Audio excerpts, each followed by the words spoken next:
اعوذ باللہ من الشیطان الرجیم بسم اللہ الرحمن الرحیم وما قدروا وما قدروا، یہ اصل میں اس کی معنی تو ویسے یہ بنتی ہے کہ یہودیوں نے قدر نہیں کی، مطلب یہ ہے کہ یہودیوں نے اللہ تبارک و تعالی کی عزت کو نہیں جانا۔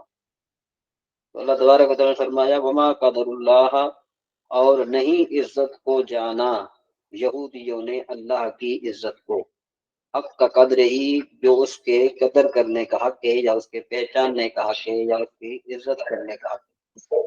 ٹھیک ہے جی، اے ما عظموہ حق عظمت، حق کا عظمت ہی ہے کہ جو اس کے عظمت کا حق ہے نا، انہوں نے اس لحاظ سے اللہ تبارک و تعالیٰ کی تعظیم نہیں کی، یا پھر انہوں نے کہا کہ او ما عرفو حق معرفت، یا پھر انہوں نے اللہ تبارک و تعالیٰ کو نہیں پہچانا جو اس کے معرفت کا حق ہے۔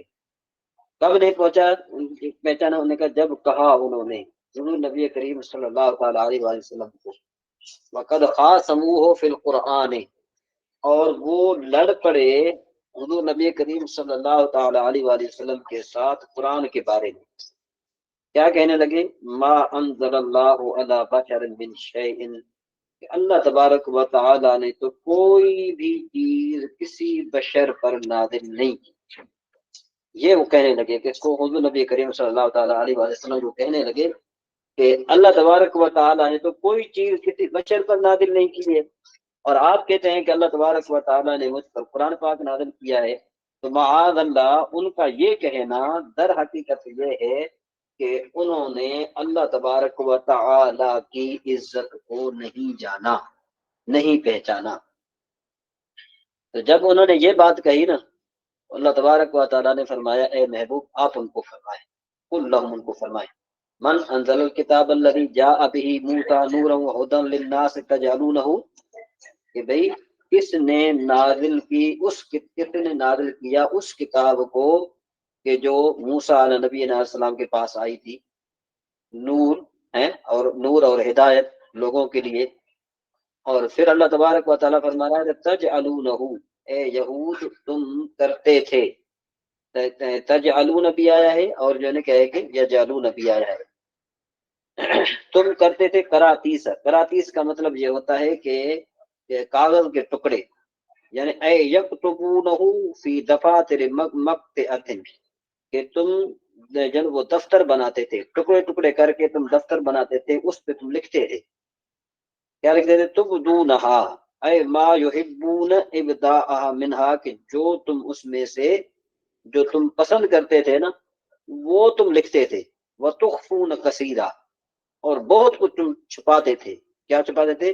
مما فیہا، جو اس میں تھا، جس طرح کہ حضور نبی کریم صلی اللہ تعالی علیہ وسلم کی تعریف۔ تو کیا ہوا کہ اللہ تبارک و تعالیٰ نے فرمایا محبوب اب ان کو بتا دیں کہ تم کیا کیا کرتے تھے۔ جو حضرت موسیٰ علیہ نبی علیہ السلام پر جو نازل ہوئی کتاب، اس کو تو تم مانتے ہو، اور تم اس کتاب کے ساتھ کیا کیا حشر کرتے تھے یہ بھی اللہ تبارک و تعالیٰ نے ان کو بتا دیا کہ تم اس کے ساتھ تم یہ حشر کرتے تھے۔ جی اسد بھائی، حضرت موسیٰ علیہ نبی علیہ السلام پر کون سی کتاب نازل ہوئی تھی؟ سن رہے ہیں حضرت اسد بھائی؟ جی السلام علیکم، جی سن رہا ہوں۔ جی وعلیکم السلام۔ جی استاد مطلب کون سی کتاب نازل ہوئی تھی حضرت موسیٰ علیہ نبی علیہ السلام پر؟ جی مسلسل پہ تورات نازل ہوئی۔ ہاں ٹھیک ہے جی، تو اب اس تورات کے ساتھ یہ حشر کرتے ہیں۔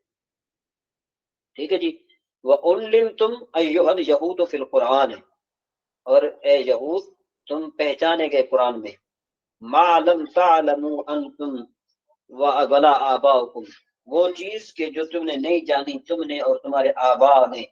تو کہاں نہیں جانی؟ من التورات، تورات سے، بِبَيَانِ مَا الْتَبَسَ عَلَيْكُمْ وَاخْتَلَفْتُمْ فِيهِ، کہ بھئی جو تم پر جو ہے التباس تم پر ہو جاتا تھا اس کے بیان سے، اور تم اس میں اختلاف کرتے تھے، قرآن میں تم پہچانے گئے ہو۔ سمجھ میں بات؟ قل اللہ، اللہ فرما دیجئے اے محبوب اللہ تبارک و تعالی انزلہ ان لم یقولوہ، کہ اللہ تبارک و تعالی نازل کرتا ہے اس کو اگر وہ نہ جانے، اگر وہ نہ کہے، لا جواب غیرہ۔ ٹھیک ہے جی، یعنی اس کے علاوہ کوئی بھی نہیں ہوگا جواب۔ ثم ذرہم فی خوضہم، پھر اے محبوب آپ ان کو چھوڑ دیں، باطلہم، یعنی ان کے باطل عقیدے میں، یلعبون کہ وہ اپنے باطل عقیدے میں بھٹکے رہیں۔ وہذا القرآن، یہ قرآن کتاب انزلنا، ایسی کتاب ہے کہ جس کو اللہ تبارک و تعالیٰ نے، جس کو ہم نے اتارا، مبارک ہے، برکت والی ہے، تصدیق کرنے والی ہے اس کی کہ جو اس سے پہلے والی کتاب ہے، یعنی جو اس سے پہلے والی جتنی بھی کتابیں ہیں نا، سب کی جو ہے نا وہ تصدیق کرنے والی ہے۔ لتنذرا، تاکہ جو ہے نا کیا ہے کہ جو ہے نا وہ ڈرائے، آپ ڈرائیں ان کو، یا پھر یہ کہ لینذرا تاکہ وہ ڈریں۔ اس سے پہلے انزلناہ للبرکت، کہ ہم نے اس قرآن پاک کو اتارا ہے برکت کے لیے، اور کس کے لیے؟ تصدیق کے لیے۔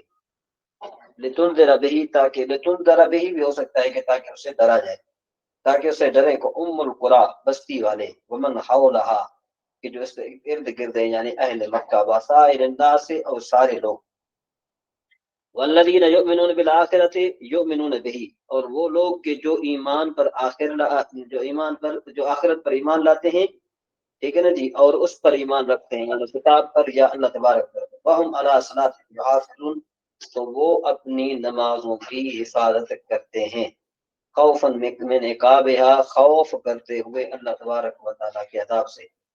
ومن اے لا احد اظلم ممن افترا، کوئی ظالم نہیں ہے اس سے بڑھ کر کہ جو اللہ تبارک و تعالیٰ پر جھوٹ باندھے۔ اللہ تبارک و تعالیٰ پر جھوٹ باندھنے، اللہ تبارک و تعالیٰ پر جھوٹ باندھنے سے کیا مراد ہے؟ بادعاء النبوت، کہ نبوت کا دعویٰ کرنا، بس نبوت کے دعویٰ کرنے کے، ظلم یکن نبیًا، حالانکہ وہ نبی نہ ہو، جس طرح مسیلمہ کذاب، او قال اوحی یا پھر اس نے کہا، وہ جو مسیلمہ کذاب تھا اس نے کہا اوحی الیہ، میری طرف وحی کی جاتی ہے، حالانکہ اللہ تبارک و تعالیٰ فرماتا ہے ولم یوحی الیہ شیء، حالانکہ اس کی طرف کوئی وحی نہیں کی جاتی۔ نزلت فی مسیلمہ الکذاب، یہ نازل کی گئی، یا نازلت فی مسیلمہ الکذاب، یہ آیت جن مسیلمہ کذاب کے بارے میں نازل ہوئی۔ ومن قال سانزل، اور وہ جس نے کہا کہ ان قریب میں اتاروں گا، مثل ما انزل اللہ، اس کے مثل کے جو اللہ تبارک و تعالیٰ نے اتارا ہے، وہم المستہزئون، وہ کیا کرنے، اس حال میں کہ وہ استہزاء کرنے والے تھے، انہوں نے کہا لو نشاء، اور اگر ہم چاہتے، لقلنا مثل هذا، تو ہم بھی ان کی مثل کہہ سکتے تھے، ولو ترى، یا اے محمد، ولو ترى اے محمد، اذ الظالمون، جب آپ دیکھیں گے، اے حضور نبی کریم صلی اللہ علیہ وسلم کو اللہ تبارک و تعالیٰ، اے محبوب، جب ان ظالموں کو آپ دیکھیں گے جن کا ذکر کیا گیا ہے سختی میں، یعنی کہ غمرات الموت، مطلب یہ ہے کہ موت کی سختی میں، والملائکۃ باسطوا ایدیہم، ملائک ان کے ہاتھوں کو باندھ دیا ہوگا، الیہم، ان کو بالضرب، مارنے کے بسبب تعذیب کے، یقولون لهم تعنیفا، ان کو عذاب دیتے ہوئے کہیں گے، اخرجوا انفسکم، نکالو اپنی جانوں کو، وہ کہیں گے کہ ان کو جلدی نکالو اپنی جانوں کو، الینا لنقبضھا، تاکہ ہم اس پر قبضہ کریں، یعنی ان کو ملائکہ اتنی سختی دیں گے، اتنی سختی دیں گے کہ جہاں تک کہ جو ہے نا کیا ہے کہ ان کے ہاتھ پاؤں بالکل کام نہیں کریں گے، اور وہ سکرات میں اس وقت ہوں گے، اور تو پھر اس وقت ملائکہ ان کو کہیں گے کہ اپنی جانوں کو نکالو۔ الیوم تجزون عذاب الہون، آج تمہیں بڑا دردناک عذاب دیا جائے گا، بما کنتم تعملون، بسبب اس کے کہ جو تم کہتے تھے اللہ پر بغیر حق، بدعوی النبوت، نبوت کا، نبوت کے دعوے کے، والایحاء، اور کیا ہے کہ وہی ایحاء کا معنی ہوتا ہے وحی کا آنا، بسبب وحی کے آنے کے، یہ تم نے جھوٹ بولا تھا، وکنتم عن آیاتہ تستکبرون، اور تم اس کی آیات سے، جب ان کی آیات سے کیا کرتے تھے، یعنی تکبر کرتے تھے، تکبرون علی ایمان، کہ تم ایمان سے کیا کرتے، تکبر کرتے۔ وہ جواب لو، یہ لو جواب کا ہے، کہ جواب یعنی یہ لو کا جواب ہے، لرأیت امرا فظیا، تو اے محبوب جب یہ آپ دیکھیں گے نا ان کو، جب اتنے عذاب ان کو ہوگا، تو یہ امر فظی مانے بہت بڑا بھیانک جو ہے نا یہ وہ ہوگا، لمحہ ہوگا، اللہ تبارک و تعالیٰ معاف فرمائے۔ وَيُقَالُ لَهُمْ إِذَا بُعِثُوا، اور ان کو کہا جائے گا کہ جب ان کو اٹھایا جائے گا، لقد جئتمونا فردا، ہم جو ہے نا کیا ہے کہ ان کو لے آئیں گے ان کو فردا اکیلے اکیلے، منفردین عن الاہل والمال والولد، اس حال میں کہ وہ اکیلے ہوں گے اپنے اہل و عیال سے، اپنے مال سے، اپنی اولاد سے، کما خلقناکم اول مرۃ، اس حساب سے کہ جس طرح حضور نبی کریم صلی اللہ علیہ وسلم فرما رہے ہیں، اللہ تبارک و تعالیٰ فرما رہے ہیں کہ اس طرح جو ہے ان کو ہم لے آئیں گے کہ جس طرح وہ پہلی مرتبہ پیدا ہوئے تھے۔ کیا مطلب؟ اے حفاظن، یعنی ننگے، ان کا پاؤں چپکی نہیں ہوگی، اور آگے عراتن، ننگے، غرلن، مطلب یہ ہے کہ بغیر ختنہ، بغیر یعنی وہ ختنہ شدہ بھی نہیں ہوں گے، یعنی جس طرح پہلے بچہ پیدا ہوتا ہے نا، اللہ تبارک و تعالیٰ فرما رہا ہے کہ ہم ان کو ایسے لے آئیں گے، پھر کیا ہوگا کہ وہ اکیلے اکیلے آئیں گے، اکیلے اکیلے آئیں گے، مطلب یہ کہ ان کے جسم پر کوئی کپڑا بھی نہیں ہوگا، ان کے پاؤں میں کوئی جوتا وغیرہ بھی نہیں ہوگا۔ وَتَرَكْتُم مَا خَوَّلْنَاكُمْ، اور ہم جو ہے اور تم چھوڑو گے جو ہم نے تمہیں دیا تھا مال سے، وَرَاءَ ظُهُورِكُمْ، یعنی تم نے چھوڑا جو ہم نے تمہیں دیا تھا مال، وَرَاءَ ظُهُورِكُمْ، تم نے اپنی پیٹھ پیچھے ان کو چھوڑ دیا دنیا میں، بغیر اختیارکم، یعنی تمہارا اس پر اختیار بھی نہیں تھا، یعنی جب تم مر گئے تو مرنے کے لیے کیا ہوا، تم نے اپنا مال پیچھے چھوڑ دیا۔ جی بتایا صاحب۔ تو یہ جو آپ نے فرمایا کہ اور غیر مختون اور ننگے، اس میں یہ قیامت والے دن ایسے اٹھائے جائیں گے قیامت والے دن ننگے اور غیر مختون سے؟ دیکھیں یہ کفار کے بارے میں بات ہو رہی ہے، اچھا کفار کے بارے میں، ہاں کفار کے بارے میں بات ہو رہی ہے، باقی جو ہے نا وہ ابھی یہ نیچے جلالین شریف کے لکھا ہوا ہے کہ یہ انہوں نے صرف غرلن کا معنی لکھا ہے، غیر مختون لکھا ہے، ٹھیک ہے نا جی۔ مزید جو ہے نا کیا ہے کہ ابھی اس کے بارے میں کوئی وہ نہیں ہے کہ وہ مختون بغیر ختنے کے ہوں گے، یہ اللہ تبارک و تعالیٰ بہتر جانتا ہے، لیکن کفار کے بارے میں یہ بات پکی ہے تو بغیر ختنے کے ہوں گے۔ تو اللہ تبارک و تعالیٰ ان کو فرمائے گا کہ تم نے مال چھوڑ دیا جو ہم نے تمہیں دیا تھا، دنیا میں دیا تھا، تم نے دنیا میں چھوڑ کر آ گئے اور تمہارا اختیار بھی نہیں تھا، ٹھیک ہے جی۔ اور پھر ان کو کہا جائے گا ما نرا معکم شفعاءکم، اللہ تبارک و تعالیٰ ان کو فرمائے گا کہ ہم تمہارے ساتھ تمہارے شفیع نہیں دیکھ رہے، اے بت الذین زعمتم انہم فیکم، کہ بھئی تمہارے گمان کے مطابق یہ اس میں وہ یعنی تمہارے گمان کے مطابق وہ عبادت کا حق رکھتے ہیں، شرکاء اللہ، یہ اللہ کے شریک ہیں، لقد تقطع بینکم، تو تحقیق جو ہے نا تمہارے اور ان کے درمیان کیا ہو جائے گا، ٹکڑے ٹکڑے کر دیا جائے گا، ٹھیک ہے جی۔ ایک قرات میں جو ہے نا کیا ہے کہ یعنی یہ بینکم بھی آیا ہے اور جم بھی آیا ہے، مطلب یہ ہے کہ تشتت جمعکم، یعنی تمہاری جماعت کو یا تمہیں ٹکڑے ٹکڑے کر دیا جائے گا بس، وَضَلَّ عَنْكُمْ مَا كُنْتُمْ تَزْعُمُونَ، اور تم سے چلا جائے گا جو کچھ تم گمان کرتے ہو کہ دنیا میں من شفاعتها، ٹھیک ہے جی، اس کی شفاعت کے بارے میں کفار کیا گمان کرتے ہیں کہ یہ جو بت ہیں یہ بت ہماری شفاعت کریں گے اللہ تبارک و تعالیٰ کی بارگاہ میں، تو اللہ تبارک و تعالیٰ فرمائے گا ما نرا معکم شفعاءکم، کہ بھئی ہم تو نہیں دیکھ رہے تمہارے شفیع کدھر ہے۔ جی شاہ صاحب، اس رکوع میں آپ کو کیا سمجھ میں آیا؟ دو موٹی موٹی باتیں۔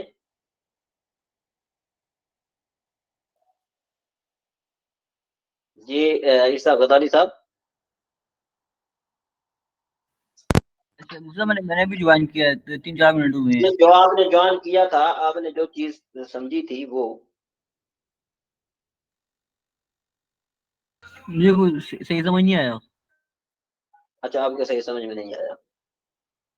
جی اسد بھائی آپ نے سنا؟ جی استاد کچھ تھوڑی بہت؟ جی شروع میں تو حضرت موسیٰ علیہ السلام اور قوم کا ذکر تھا کہ وہ جو تورات میں انہوں نے جو پڑھا اس پہ عمل نہیں کیا اور وہ کا پکڑا گیا، بعد میں جو ہے وہ عذاب کے حوالے سے، تو کفار کو جو عذاب ہے اس کے حوالے سے یعنی یہ اس رکوع میں یہ بات آئی کہ یہودیوں کو اللہ تبارک و تعالیٰ نے یعنی یہودیوں نے کیا کیا کہ اللہ تبارک و تعالیٰ کی عزت کو نہیں جانا، اور پھر اللہ تبارک و تعالیٰ پر یہ جھوٹ باندھا کہ بھئی جو حضور نبی کریم صلی اللہ تعالیٰ علیہ وآلہ وسلم پر نازل ہوا ہے یہ اللہ تبارک و تعالیٰ نے کسی پر نازل نہیں کیا۔ پھر اللہ تبارک و تعالیٰ نے ان کے بارے میں بتایا کہ بھئی ہم نے جو توریت میں نازل کیا تھا تو وہ کس نے نازل کیا؟ جو توریت تھی، ظاہر بات یہی کہیں گے کہ اللہ نے نازل کی ہے جی۔ تو پھر جو ہے نا کیا ہے کہ ان کو یاد دیا گیا، انہوں نے کیا کیا تھا کہ ٹکڑوں ٹکڑوں پر لکھا تھا، اور انہوں نے جو ان کو پسند تھا وہ انہوں نے ظاہر کر دیا، جو ان کو پسند نہیں تھا وہ انہوں نے چھپا دیا، یعنی حضور نبی کریم صلی اللہ تعالیٰ علیہ وآلہ وسلم کی تعریف کو انہوں نے چھپا دیا۔ پھر جب ان پر سختی آئے گی یعنی سکرات آئے گی تو موت میں فرشتے ان کو کہیں گے کہ بھئی نکالو اپنی جانوں کو، وہ اپنی جانوں کو نکالیں گے، اور اس کے بعد پھر جب قیامت میں ان کو اٹھایا جائے گا تو اللہ تبارک و تعالیٰ ان سے فرمائے گا کہ تمہارے شفیع کدھر ہے، کہ جن کو تم کہتے تھے نا یہ ہمارے شفیع ہیں وہ ہیں کدھر، ذرا لے تو آؤ، ٹھیک ہے جی۔ اور ان کو اکیلا اکیلا کر کے ان سے حساب لیا جائے گا، اور ان کو اس طرح اٹھایا جائے گا جس طرح بچہ ماں کی پیر سے پیدا ہوتا ہے، اور اس وقت نہ اس کے جسم پر کوئی کپڑا ہوتا ہے اور نہ ہی جو ہے اس کے پیر میں کوئی جوتا ہوتا ہے اور نہ ہی وہ مختوم شدہ ہوتا ہے۔ ٹھیک ہو گیا جی، بات صحیح سمجھ میں آئے گی کیا صاحب؟ جی جی کیا صاحب سن رہے ہیں؟ جی اچھا جی۔ وعن عمار بن یاسر قال قال رسول اللہ صلی اللہ تعالی علیہ وسلم صلاۃ لا تقربهم الملائکہ۔ حضرت عمار بن یاسر رضی اللہ تعالیٰ عنہ سے مروی ہے، وہ فرماتے ہیں کہ حضور نبی کریم صلی اللہ تعالیٰ علیہ وسلم نے فرمایا 3 شخص ایسے ہیں کہ جن کے پاس فرشتے نہیں جاتے۔ جیفت الکافر، جیفت الکافر کہتے ہیں، جیفا ویسے کہتے ہیں ڈھونڈ، ٹھیک ہے جی۔ انہوں نے کہا جی کافر کا ڈھونڈ، کافر کا ڈھونڈ کا مطلب کیا ہے کہ زندہ ہو یا مردہ ہو وہ ڈھونڈ کی مثل ہے، ٹھیک ہے نا جی۔ جی اسد بھائی ڈھونڈ کس کو کہتے ہیں؟ کیا کہا ہے ڈھونڈ؟ کیا کہا ہے ڈھونڈ؟ سمجھ نہیں آ رہی مجھے۔ یہ اصل میں جو بھی جانور مر جاتا ہے نا، جو بھی جانور مر جاتا ہے، جو بھی جانور ہو، کوئی بھی جانور ہو، جب جانور مر جائے اس کو جب پھینکا جاتا ہے آبادی سے باہر تو وہ اس کو ڈھونڈ کہا جاتا ہے، ٹھیک ہے نا جی۔ اس کو کیا کہا جاتا ہے؟ ڈھونڈ؟ ہاں، یعنی مردار جو ہوتا ہے، مردار کو آپ کیا کہتے ہیں؟ مردار کہتے ہیں۔ ہاں مردار، وہی چیز، یعنی جیفت الکافر یعنی کافر کا مردار، مطلب یہ ہے کہ جو کافر جو ہے نا چاہے زندہ بھی ہو، کافر کیا ہو؟ چاہے زندہ بھی ہو وہ مثل مردار کے ہے۔ تو مطلب کیا ہوا کہ فرشتے جو ہیں وہ کافر کے بالکل قریب نہیں جاتے، ٹھیک ہے جی۔ ایک شخص یہ ہو گیا، یعنی کافر کے پاس تو فرشتے جاتے نہیں، سیدھی بات۔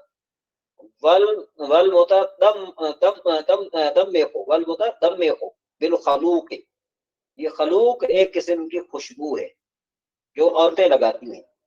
کیا مطلب ہوا کہ بھئی ایسی خوشبو کہ جو عورتیں لگاتی ہیں، ان خوشبو کے ساتھ جو ملوث ہوگا وہ خوشبو اس نے لگائی ہوگی تو فرشتے جو ہیں وہ اس شخص کے پاس بھی نہیں جائیں گے۔ والجنب، اور جنبی آدمی کے پاس بھی فرشتے نہیں جاتے، الا ان یتوضا، مگر یہ کہ وہ وضو کرے۔ جنبی ہو لیکن اس نے وضو کر لیا تو پھر جو ہے کیا ہے کہ اللہ تعالیٰ کے فرشتے اس کے پاس جا سکتے ہیں، ٹھیک ہے جی۔ اس کے بعد عبداللہ بن بکر بن جیتا ہے سر، چاہے اس نے غسل نہ بھی کیا ہو، ہاں مطلب یہ کہ اس نے کیا کیا کہ غسل جنابت جو ہے نا اس نے نہیں کیا تھا، کہ اس کے پاس ٹائم نہیں تھا تو اس نے وضو تو کر لیا تھا نا، سمجھ میں آئی بات؟ تو جب اس نے وضو کر لیا تھا تو اس کا مطلب یہ ہوگا کہ وہ پاک ہو گیا۔ اب جیسے اس کو موقع مل گیا تو وہ پہلی فرصت میں غسل کر لے۔ جی بات سمجھ میں آ رہی ہے؟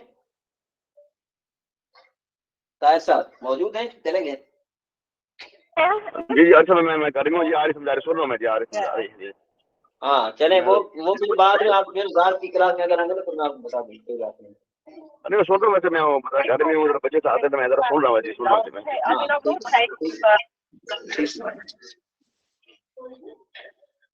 اچھا جی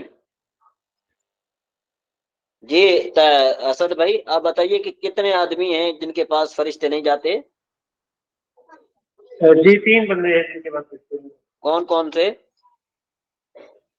جی پہلا آپ نے بتایا جو مردار، یعنی یہ کہہ سکتے ہیں یعنی ہم کافر جو ہے، کافر جو ہے نا وہ مثل مردار کے، مطلب جس میں ایمان نہیں ہے، یہ کہہ سکتے ہیں۔ ہاں دوسرا سمجھے بات؟ دوسرا خوشبو آپ نے بتائی ہے جو سے لگاتی ہیں اور جو کہ اس سے مست ہو، یعنی جو بھی وہ ہاں استعمال کرے۔ تیسرا جھمکی وقت تک کے جب تک وہ وضو نہ کرے۔ ہاں لیکن اس کا یہ مطلب بھی نہیں ہے کہ بندہ جو ہے نا وہ بالکل ہی آپ یوں کہہ لیں کہ صرف جو ہے نا وہ وضو کر لے پھر نہائے بھی نہیں، اس طرح بھی نہیں ہے جی طاہر صاحب۔ سمجھیے میں ایک بتایا نا وہ مردار آپ نے کہا اس کے پاس نہیں آئیں گے، دوسرا جو جنبی ہو گیا، یہ تیسرا کون سا ہے کیسا ہے؟ تیسرا وہ آدمی کہ جو عورتوں کی خوشبو اپنے جسم پر لگا دے۔ اچھا عورتوں والے خوشبو ہاں نہیں اس مراد یہ کہہ سکتے ہیں جب عورتیں یا پرفیوم وغیرہ لگاتی ہیں جیسے لگاتی ہیں تو وہ بندہ لگا لے گا، مراد یہ ہے کہ کیا مراد ہوگی؟ خوشبو تو عام تو ایک ہی طرح ہوتی ہے، پھر پرفیوم جو لگاتے ہیں سب عام طور پر ہوتے ہیں، اس میں عورتوں کے لیے مخصوص ہے یا مقصد یہ ہے کہ ایسی خوشبو کہ جس کو عورتیں لگاتی ہیں، عورتوں کی خوشبو نہیں لگانی چاہیے۔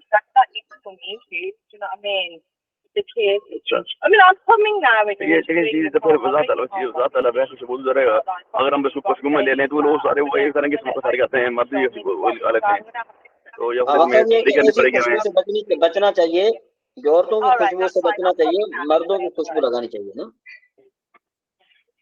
وہ کہتے ہیں ہماری خوشبو ہوتی ہے جو آگے بات پھیلے دوسروں تک جائے اور خوشبو لگائے جو دوسروں تک نہ پہنچے، ایسے ہی ہوتا ہے نا، کہتے ہیں اور وہ خوشبو لگائے جو دوسروں تک نہ پہنچے، یعنی اگر مرد تک نہ پہنچے اور تو وہ خوشبو لگائے اور مرد وہ دوسری لگا لیجیے بات ہو جائے گی، ویسے ہی اب ایسا اب دیکھیں نا جو عورتوں کی جو آج کل کی خوشبو ہے نا وہ مدہوش کر دیتی ہے انسان کو، سمجھے بات؟ عورت کیا اگر کرتی ہے؟ مدہوش کر دیتی ہے نا انسان کو، جس میں جی جی جو ہے جی وہ جذبات کو بھار پیدا ہوتا ہے جس سے گناہ بڑھتا ہے۔ جی جی وہ تو ہے ہاں وہ نہیں ہونی چاہیے۔ جی جی جی اچھا جی وعن عبداللہ بن ابی بکر بن محمد بن عمر بن حزم ان فی الکتاب الذی کتب رسول اللہ صلی اللہ تعالی علیہ وسلم لعمر بن حزم اللہ یمس القرآن الا طاہر، کہ اس حدیث کا خلاصہ یہ ہے کہ حضور نبی کریم صلی اللہ علیہ وسلم فرماتے ہیں، یعنی حضرت عبداللہ بن بکر سے، محمد بن عمر سے، بن حزم سے، کہ بے شک کتاب میں وہ جو لکھا اس کو رسول اللہ صلی اللہ تعالی علیہ وآلہ وسلم نے عمر بن حزم کو کہ نہ چھوئے قرآن کو مگر پاک آدمی، ٹھیک ہے جی، اس سے مطلب یہ ہے جنبی آدمی نہیں۔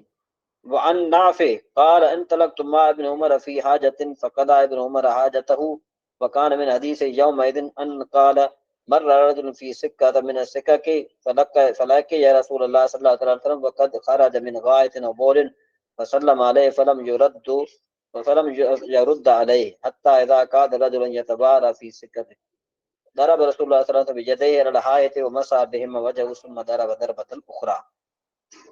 اس حدیث شریف کا خلاصہ یہ ہے کہ حضرت نافع رضی اللہ تعالیٰ عنہ سے روایت ہے، وہ فرماتے ہیں کہ میں نے حضرت ابن عمر رضی اللہ تعالیٰ عنہ کے ساتھ جو ہے میں چلا، یعنی کسی کام کے میں گیا، حضرت ابن عمر نے اپنی حاجت پوری کر لی، ٹھیک ہے جی، فقضى ابن عمر حاجته وكان من حدیث یومئذ، تو آپ کی اس دن کی حدیث یہ تھی، کون سی تھی؟ ان قال مر رجل فی سکۃ فی من السکک، کہ بھئی ایک آدمی گلیوں میں سے کسی گلی میں گزرا، فلاقہ یا رسول اللہ صلی اللہ تعالی علیہ وسلم، تو وہ حضور نبی کریم صلی اللہ تعالی علیہ وآلہ وسلم کے ساتھ اس کی کیا ہو گئی؟ ملاقات ہو گئی۔ وقد خرج من غائط او بول، کہ آپ جو ہے وہ اپنی حاجت پورے کر کے نکلے تھے، ٹھیک ہے، فسلم علیہ، تو اس آدمی نے آپ کا سلام فرمایا، سلام کیا، فلم یرد علیہ، تو آپ نے اس کا جواب نہیں دیا، حتی اذا کاد الرجل یتوارا فی السکۃ، ٹھیک ہے نا، یہاں تک کہ وہ شخص جب گلی میں چھپ جانے کے قریب ہوا، کاد الرجل ان یتوارا، قریب ہوا، ان یتوارا فی السکۃ، گلی میں چھپ جانے کا مطلب یہ ہے کہ گلیاں ہوتی ہیں نا، یا تو نظر سے اوجھل ہو جاتا ہے بندہ، یا پھر کیا ہو جاتا ہے، ایک گلی سے دوسری گلی میں بندہ مڑ جاتا ہے۔ ضرب رسول اللہ صلی اللہ تعالی علیہ وسلم بیدیہ علی الحائط، آپ نے دیوار پر جو ہے وہ ہاتھ مارا اپنے دونوں ہاتھوں کو، ومسح بہما وجہہ، تو آپ نے ان ہاتھوں کو اپنے چہرے پر ملا، ثم ضرب ضربۃ اخری، پھر آپ نے دوسری مرتبہ مارا، ٹھیک ہے جی، فمسح ذراعیہ، تو آپ نے پھر اپنی کلائیوں کو جنم ملا، ثم رد علی الرجل السلام، پھر اس آدمی پر اور حضور نبی کریم صلی اللہ تعالی علیہ وآلہ وسلم نے سلام کا جواب دیا، وقال انه لم يمنعني ان ارد عليك السلام الا انی لم اکن علی طہر، ٹھیک ہے جی، تو آپ نے فرمایا کہ مجھے تمہارے جواب دینے میں رکاوٹ صرف یہ تھی کہ میں ناپاک تھا، ٹھیک ہے جی۔ اس کے بعد پھر وعن المہاجر من قنفذ انه اتى النبي صلی اللہ علیہ وسلم وهو يقول فسلم علیہ، حضرت مہاجر بن قنفذ سے روایت ہے کہ وہ حضور نبی کریم صلی اللہ تعالی علیہ وسلم کی خدمت میں حاضر ہوئے، وهو يقول فسلم علیہ، اس حال میں کہ آپ پیشاب فرما رہے تھے، تو اس آدمی نے سلام کیا، فلم يرد علیہ حتى تودع، کہ آپ نے جواب نہ دیا حتیٰ کہ وضو کر لیا، ثم اعتذر الیہ، پھر آپ نے اس سے معذرت کی، وقال انی کرہت ان اذکر اللہ الا علی طہر، لیکن جی میں اس بات کو ناپسند کرتا ہوں یہ کہ میں اللہ کا ذکر کروں اور میں کیا ہوں، ناپاک ہوں، یعنی صرف میں اس بات پر پسند کرتا ہوں کہ میں کس پر ہوں، پاکی پر ہوں، ٹھیک ہے جی۔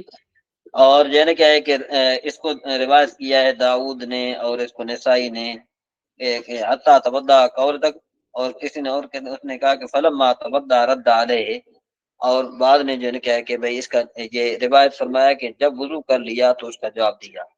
بہرحال یہ مختلف حدیث شریف ہے، یہاں پر جو ہے نا یہ اصل میں جو دیکھا جائے اس کا یہ مطلب نہیں ہے کہ بندہ بے وضو ہو تو وہ جواب نہیں دے سکتا، سمجھ میں بات، وہ جواب دے سکتا ہے، لیکن یہاں پر جو ہے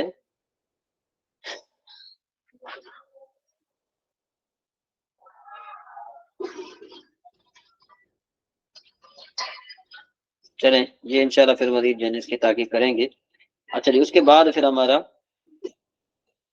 فصل فی کیفیت ترکیب افعال الصلاۃ، ہم نے پچھلی مرتبہ ہم نے کل یہ پڑھا تھا نا، فصل من آداب الصلاۃ، ٹھیک ہے جی، اب جو ہے نا کیا ہے کہ یہ ہے فصل فی کیفیت ترکیب افعال الصلاۃ، کہتے ہیں اذا اراد الرجل الدخول فی الصلاۃ اخرج کفیہ من کمیہ ثم رفعہما اذا اذنیہ، کہ جب کوئی شخص ارادہ کرے نماز میں داخل ہونے کا تو نکالے اپنے ہتھیلیوں کو اپنی دونوں آستینوں سے، پھر ان کو بلند کرے اپنے دونوں کانوں کے برابر، پھر تکبیر کہے بغیر کھینچ کر، ناویہ نیت کرتے ہوئے، وجہ سے شروع بکل ذکر خالص اللہ تعالی، صحیح ہے شروع کرنا ہر اللہ کے ذکر کے ساتھ، ایسا ذکر جو خالص اللہ تعالیٰ کے ذکر کے ساتھ بات ہو، جس طرح سبحان اللہ، اگر وہ فارسی میں بھی، اگر وہ عربی سے عاجز ہو تو فارسی کے ساتھ شروع کر سکتا ہے، ٹھیک ہے جی۔ وَإِنْ قَدَرَ، اور اگر عربی پر اس نے قدرت حاصل کر لی، لا يَصِحُ شُرُوعُهُ بِالْفَارسِيَّةِ،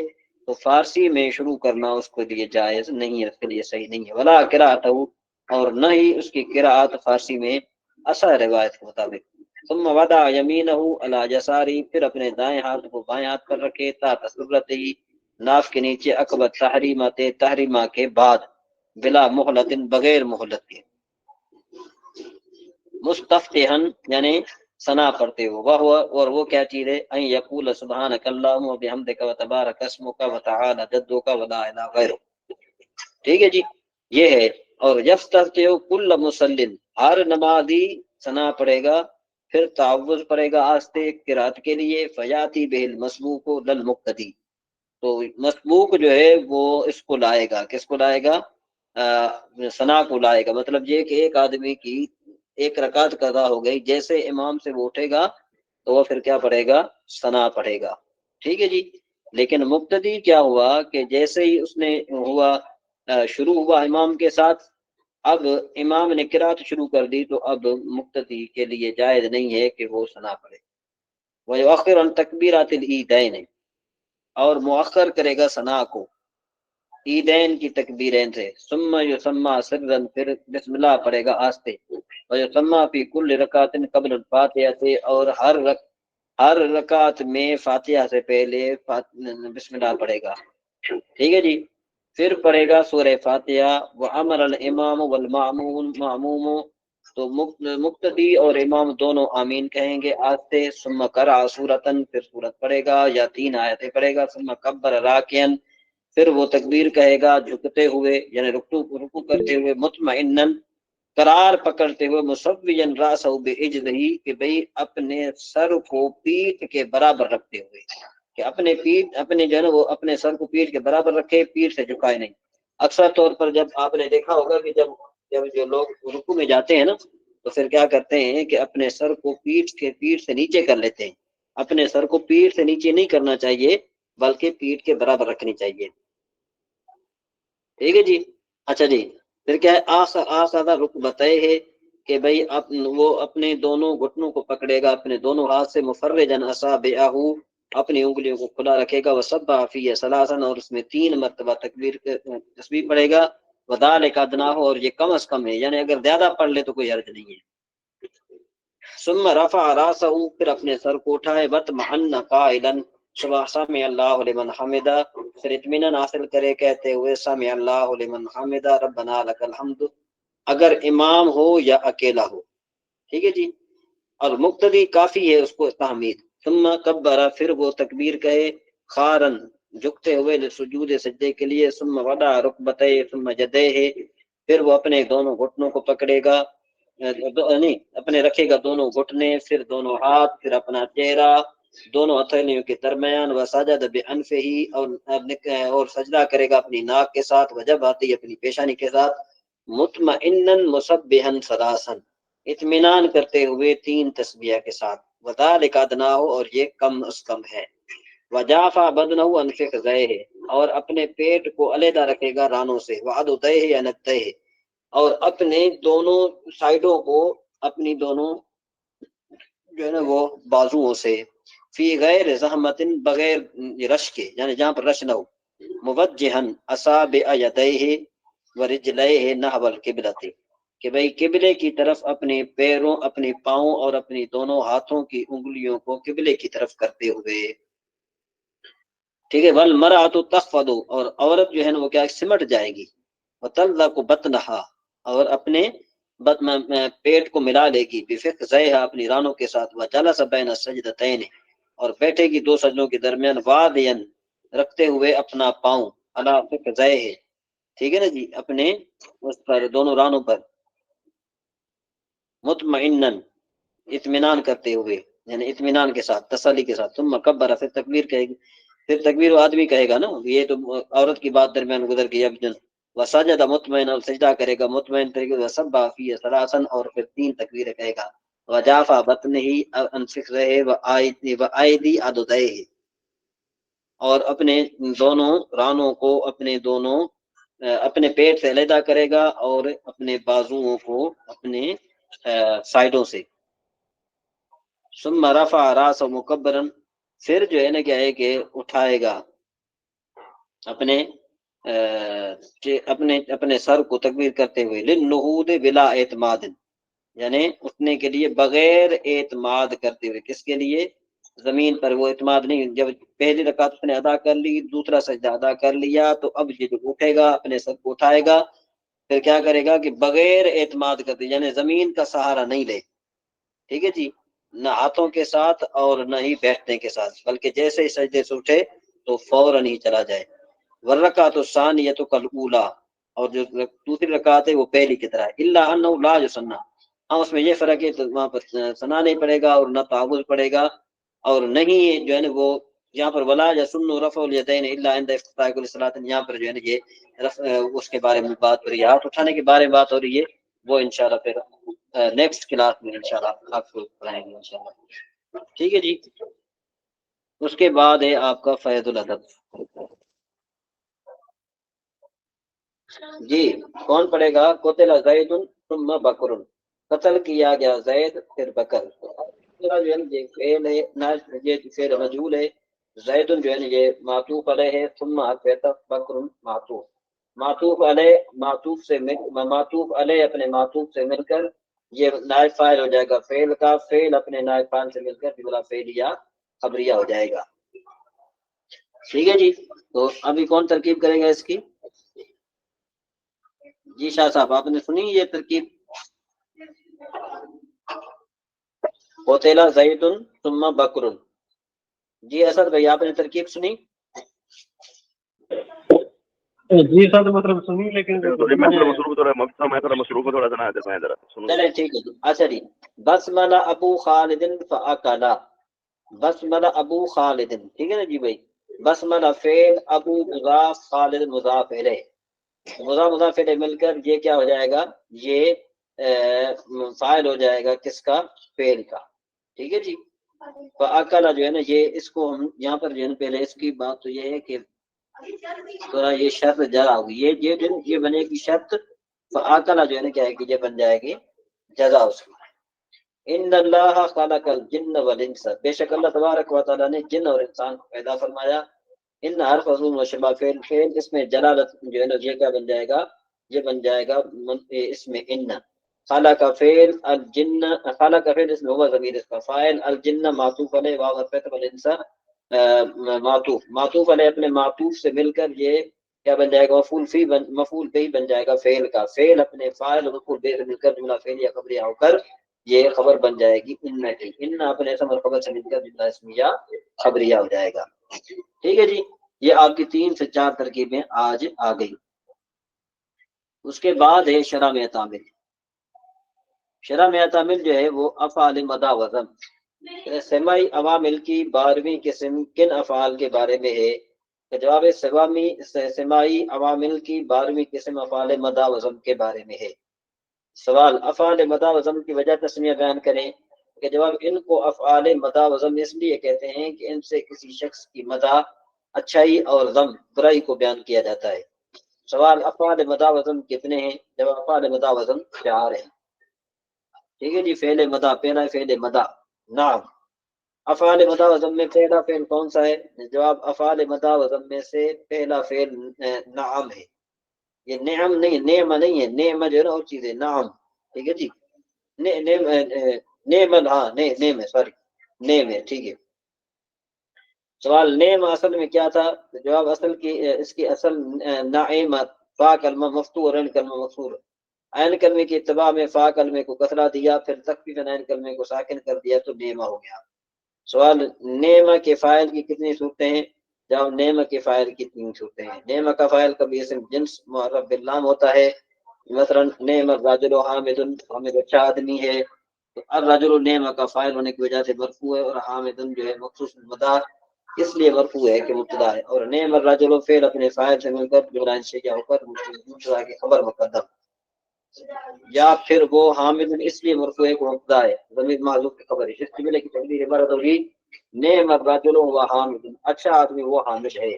تو پہلی صورت میں جب حامد کا رفع مبتدا خبر ہونے کی وجہ سے ہو ایک جملہ ہوگا یعنی جملہ انشائیہ. دوسری صورت جب حامد مبتدا معذوف کی خبر ہو 2 جملے ہوں گے، پہلا جملہ فعلیہ انشائیہ اور دوسرا جملہ اسمیہ خبریہ. نعمہ کا فاعل کبھی ایسا ہو قسم ہوتا ہے جو معرف باللام سے مضاف ہوتا ہے، مثلا نعمہ صاحب الرجل حامد، آدمی کا ساتھی حامد اچھا ہے. نعمہ کا فاعل کبھی ضمیر مستتر ممیز ہوگی اور اس کی تمیز نکرہ منصوبہ ہوگی اور ضمیر معہود ذہنی کی طرف راجع ہوگی. مثلا نعم رجل حامد، حامد اچھا آدمی ہے. کیا مخصوص المدح کو حذف کر سکتے ہیں؟ جواب جب مخصوص المدح پر کوئی قرینہ دلیل ہو تو مخصوص کو حذف کر دیتے ہیں. ٹھیک ہے جی. اس کے بعد یہ میرے خیال میں کافی آگے لمبا ہے، یہ پڑھ لیتے ہیں یہاں پر، اس کے بعد چلتے ہیں آگے. اچھا نعم العبد اے نعم العبد ایوب، اچھا بندہ آدمی ہے. ٹھیک ہے جی.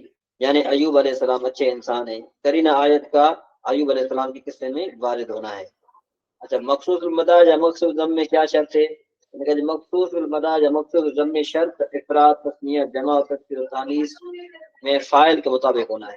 جیسے دیکھو نعم الرجل حامد، حامد اچھا آدمی ہے. نعم الرجلان حامدان، حامد دونوں حامد اچھے آدمی ہیں. نعم الرجل الحامدون سب حامد اچھے آدمی ہیں. نعمت المرأۃ